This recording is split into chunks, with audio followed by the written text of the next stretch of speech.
Hoje é segunda-feira, dia 27 de janeiro do ano do Senhor de 2025. Nós estamos na terceira semana do tempo comum e o texto do Evangelho de hoje é de Marcos, capítulo 3, versículos de 22 a 30. Naquele tempo, os mestres da lei que tinham vindo de Jerusalém diziam que ele estava possuído por Beelzebu e que, pelo príncipe dos demônios, ele expulsava os demônios. Então Jesus os chamou e falou-lhes em parábolas. Como é que Satanás pode expulsar a Satanás?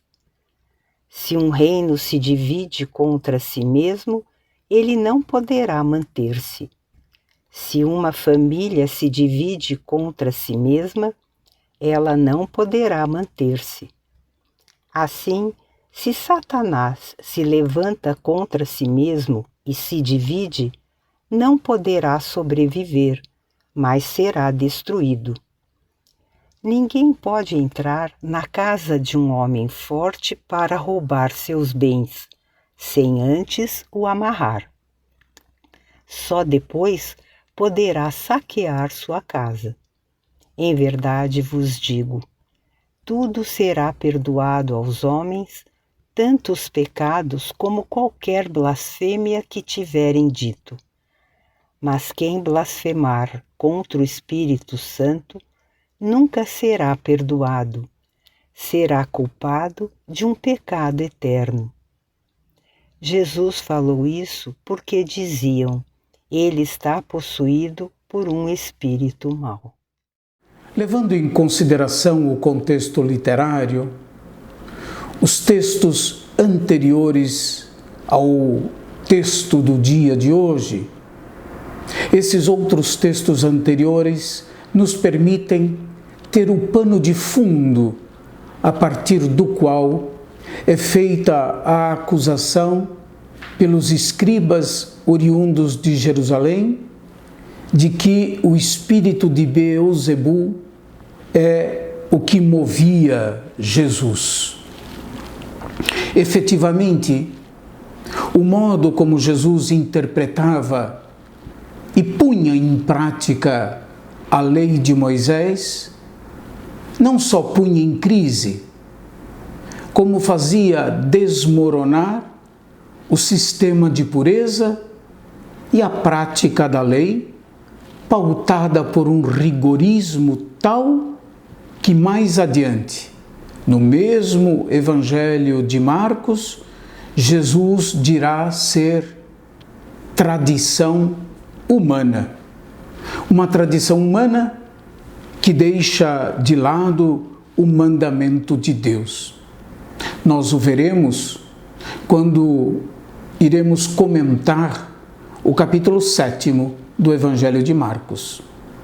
Os escribas, e com eles os fariseus, entre outros, se sentiam ameaçados em seu modo de praticar a religião.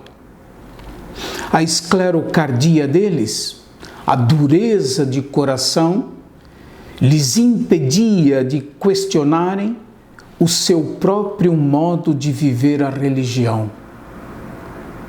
Todo hipócrita não tem autocrítica. Lembrem-se que Jesus critica os escribas e os fariseus por serem hipócritas. O hipócrita não tem autocrítica. Ele vê o cisco que está no olho do outro, mas não vê a trave que está no seu olho e que lhe impede de ver com clareza a realidade.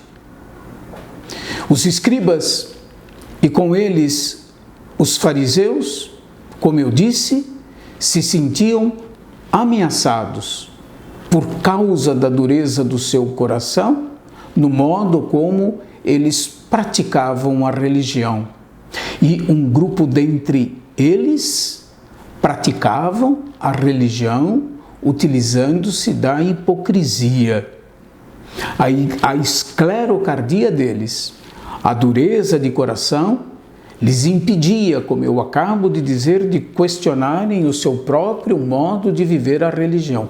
Não tinham autocrítica, julgando-se justos por esta prática da lei. Todas as demais pessoas, para eles, estavam equivocadas. Somente eles estavam certos. E eles queriam impor o seu modo de viver e de praticar a lei a todas as pessoas. Daí a crítica intempestiva e contraditória a Jesus. O ouvinte, ou o leitor do Evangelho, que passou pela notícia do batismo de Jesus, sabe que o Senhor é revestido do Espírito Santo, é ungido pelo Espírito Santo, é investido como Messias pelo Espírito Santo.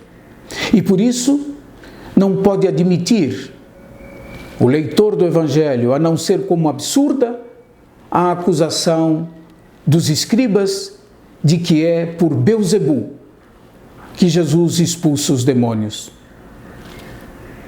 Ninguém podia fazer o bem que Jesus fazia se Deus não estivesse com ele. A blasfêmia contra o Espírito Santo é o fechamento definitivo à graça de Deus. Essa blasfêmia consiste em sustentar que em Jesus age um espírito impuro. Esta acusação, sim, é que é portadora do mal, porque não somente Jesus é revestido do Espírito Santo para cumprir a missão que o Pai lhe confiou, mas o seu ensinamento e a sua atitude de cuidado e de promoção da vida das pessoas transmite a graça do Espírito que faz viver. Que Deus abençoe a todos e até amanhã, se Deus quiser.